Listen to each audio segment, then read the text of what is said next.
Mạng y tế, vì sức khỏe cộng đồng.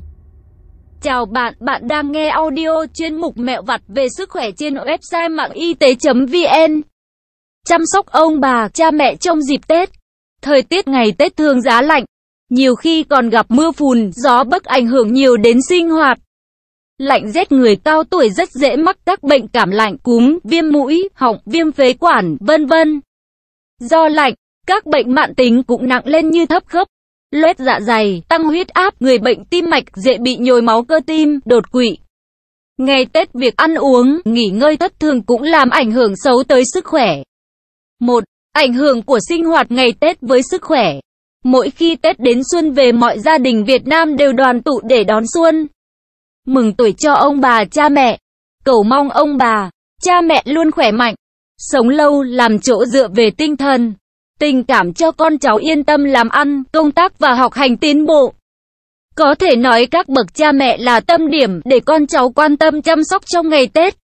Song muốn chăm sóc tốt cho các bậc cao niên, chúng ta cũng cần phải có những hiểu biết khoa học, để vừa bồi bổ vừa bảo vệ được sức khỏe của các cụ. Năm hết Tết đến, mọi người, mọi nhà đều bận rộn, lo công việc, lo sửa soạn sắm Tết đón xuân nên đã thấm mệt. Trong những ngày Tết, nề nếp sinh hoạt bị thay đổi. Đi chơi, thăm thú cũng nhiều, mà tiếp khách cũng lắm. Giờ ăn ngủ nghỉ ngơi bị đảo lộn, giấc ngủ trưa thường bị miễn. Buổi tối thường thức khuya nên sáng không thể dậy sớm. Chuyện tập luyện dưỡng sinh hay đi bộ thường ngày cũng chẳng thể duy trì trong ngày Tết. Thế là các bậc cao niên sức chịu đựng có hạn, vì thế mà đổ bệnh chẳng còn màng đến Tết. Thức ăn ngày Tết thường là mâm cao cỗ đầy rất sung túc, nhiều của ngon vật lạ. Nào giò, nêm, ninh, mọc, nào thịt gà cá rán, nào chả lụa, thịt đông, nào bánh chưng, bánh tét, nào rượu, bia, chè tàu, thuốc lá, nào cà phê, nước ngọt, mứt kẹo, vân vân, thứ nào cũng nhiều, nhà nào cũng có, bữa ăn nào cũng thịnh soạn. Song có một đặc điểm cần lưu ý là hầu hết các thức ăn sẵn để nguội rất dễ bị ôi thiêu. Khách bà chủ nếu không làm chủ được trong mọi tình huống, rất dễ bị quá tải, làm cho cơ thể bị mệt mỏi, nhẹ cũng đầy hơi, chướng bụng khó tiêu, nặng thì bị miệng nôn, chôn tháo. Các bệnh kinh niên mãn tính như tăng huyết áp, tiểu đường, tim mạch, vân vân, thừa cơ bùng phát làm cho bản thân và con cháu mất Tết. 2. Chăm sóc bảo vệ sức khỏe người cao tuổi. Muốn bồi dưỡng và bảo vệ sức khỏe trong dịp Tết, các bậc cao niên cần lưu tâm những vấn đề sau. Về mặc đủ ấm cả ban ngày lẫn ban đêm. Chú ý đội mũ len, dạ, để giữ ấm đầu, quàng khăn lên, dạ, mút để giữ ấm cổ, ngực, đeo găng tay, tất chân để giữ ấm đôi bàn tay và đôi bàn chân. Về nề nếp sinh hoạt, nên sắp xếp để các cụ được ăn, ngủ, luyện tập đúng giờ như ngày thường. Sáng vẫn duy trì chế độ tập thể dục, tập dưỡng sinh hay đi bộ để khí huyết được lưu thông. Không nên đi xa quá, không đi chơi khuya, đặc biệt những ngày trời rét hay mưa phùn gió bấc. Các cụ không nên đi ra ngoài mà chỉ nên ở trong nhà. Nếu dự tiệc vui xuân mà các cụ có uống chút ít rượu bia, thì không nên ra gió hay ra ngoài trời khi vừa uống rượu bia để tránh bị cảm lạnh. Về ăn uống, luôn luôn đảm bảo ăn 3 bữa sáng, trưa, tối đúng giờ. Bữa sáng không nên ăn muộn quá, bữa tối không nên ăn khuya quá, tránh quá bữa, bỏ bữa và cũng đừng ăn nhiều bữa quá. Dù ngon miệng cũng chỉ nên ăn vừa no để dễ tiêu hóa.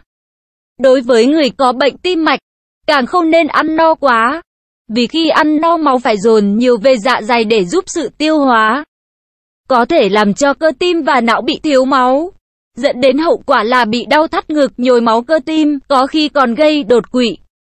Do đó không riêng các cụ mà mọi người nên thực hiện lời dạy của cổ nhân. Thực bán bảo trung thân vô bệnh, tạm hiểu là ăn nửa dạ suốt đời không có bệnh. 3. Người cao tuổi nên dùng bữa như thế nào? Đầu bữa chỉ nên dùng chút rượu nhẹ như rượu vang đỏ, là loại rượu có tác dụng tốt cho tuần hoàn, chống oxy hóa, trung hòa được các gốc tự do, chống ung thư để khai vị. Đối với các cụ, những người dùng chung bữa không nên cố mời, cố ép các cụ uống rượu. Bản thân các cụ cũng đừng vì quá vui bạn bè hay chiều lòng con cháu mà quá chén, để tránh hậu quả khôn lường do say rượu bia. Nên ăn thịt nạc, cá, giò lụa, đậu phụ, cơm tẻ, rau các loại. Nên dùng hoa quả, trái cây tươi, để đảm bảo cho cơ thể đủ sinh tố và các chất khoáng.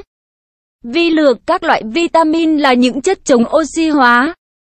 Các loại rau lá xanh đậm như rau ngót, cải cúc, tân ô, súp lơ xanh, cà chua, cà rốt, rau gia vị như hành, tỏi, húng, mùi, thì là, thì mùi, ngò dí, vân vân. Các loại quả chín trong dịp Tết như cam, quýt, đu đủ, hồng, xoài, dưa hấu, vú sữa, vân vân, có chứa nhiều vitamin A, B, C, E, vân vân. Các chất chống oxy hóa giúp cơ thể dễ tiêu, dẻo dai mạch máu, làm chậm quá trình lão hóa. Các chất xơ trong rau quả có tác dụng nhuận tràng và tăng thải trừ cholesterol. Cần chú ý nhắc các cụ uống đủ nước.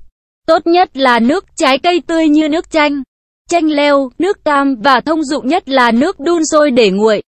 Không nên ăn các thức có nhiều mỡ như thịt đông, giò mỡ, giò thủ, thịt mỡ, lòng mề, tim, gan, vân vân. Hạn chế ăn uống ngọt như các loại nước ngọt, bánh, mứt kẹo, vân vân. Chỉ nên ăn ít bánh chưng, bánh tét. Như vậy, trong những ngày xuân, các cụ nên sắp xếp thời gian thích hợp, ăn nghỉ điều độ để giữ gìn được sức khỏe. Vừa du xuân vui vẻ, lên chùa lễ Phật cầu may, vừa mừng tuổi được họ hàng nội ngoại, vừa sum vầy cùng con cháu thăm thú bạn bè, nghỉ ngơi tĩnh dưỡng. Bác sĩ Ninh Hồng. Nội dung bài viết đến đây là kết thúc. Nếu bạn có thắc mắc, câu hỏi gì xin hãy chia sẻ bình luận bên dưới bài viết này.